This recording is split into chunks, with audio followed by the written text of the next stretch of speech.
Welcome back to the Vintage Telephones channel. Today I have a Stromberg Carlson model 1243 from the 1940s, maybe the mid 1940s. Now this telephone officially came out after the Stromberg Carlson 1212, which was the Fat Boy. However, before the 1243 was the 1222, which was the exact same looking telephone as this one, but there were some slight differences. This one is a 1243, and this one looks a lot like a Western Electric 302. However, there are some differences. Now, this telephone has the exact same type of handset as the Fat Boy. Exact same model. Has a curly cord. The difference with the 1243 here is that we got some extra, I don't know what you would call those, extra faces, I would say. Cut off corners here. Same thing on the back. I should say more lines than the 302. You got that little corner thing here. It's all around. This one is also a metal housing, so it's very, very heavy. I think it looks pretty nice compared to a 302. 302 looks a little bit more simpler. This one feels a little bit more robust, I would say, more heavier. It feels bulkier as well. But anyway, this one happens to have a dial that might have been added later. It has a clear plastic finger wheel with the pop-off dial ring. I printed that number card, by the way. And it's got a Z plate. And compared to the dial from the 1212, this one was a little bit better working on getting it the way I wanted it to. I got this telephone actually before my Fat Boy, so I got it sometime last year, but never got around to doing a video. Yeah, so these telephones only came in the metal housing. They were never a bakelite housing. Now, the 1250, which was the wall version of this telephone, did come in the bakelite housing. There's the back of it, and then the other side. Now, the cords here come out on the corners, both sides there. 302 would have the handset come out of the side, and then the line cord would come out directly through the mouse hole in the back. Here's a closer look at the dial. Now, one cool thing about these telephones is that a lot of people wonder why the handle here pushes down like that.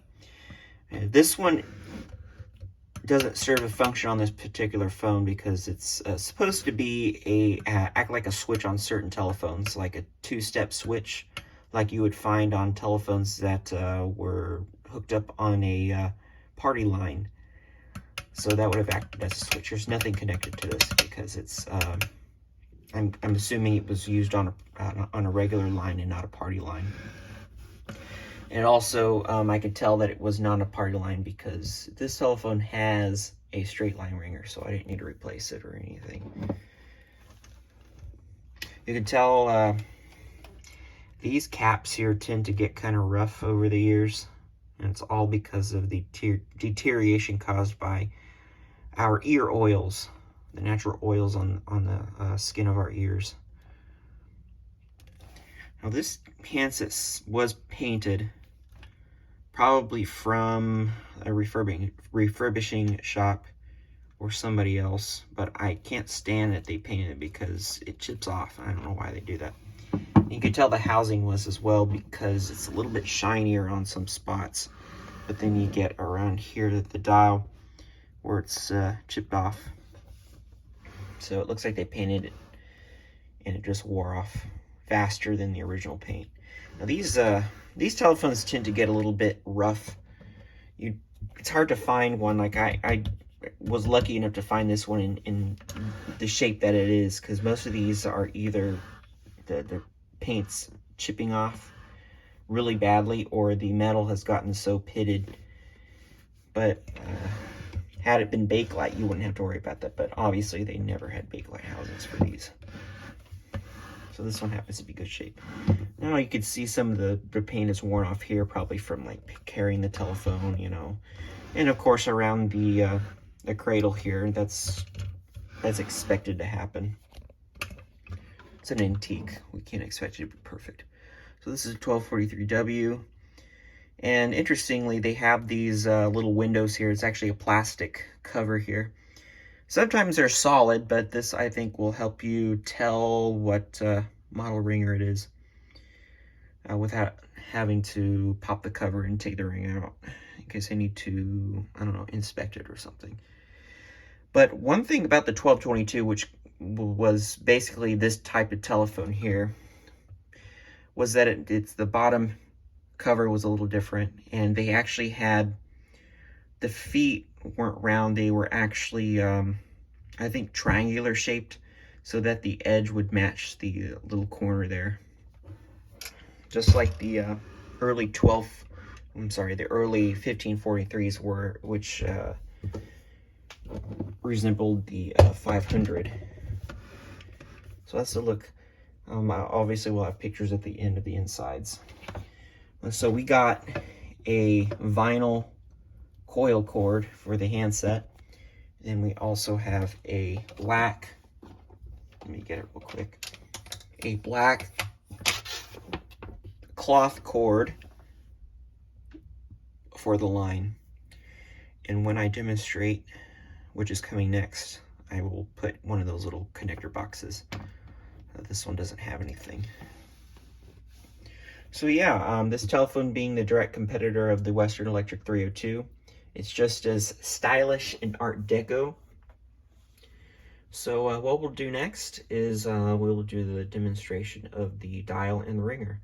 So I will get the machine out and I will connect that block to the line. So we will be right back. So now that we got the machine out, I will pick up the handset and give you some dial tone.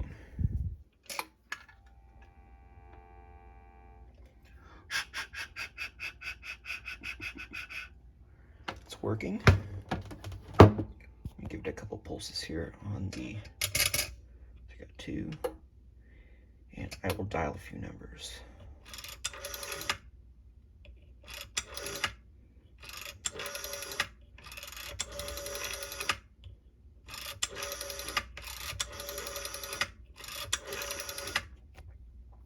All right. And finally the ringer. Give me a second here.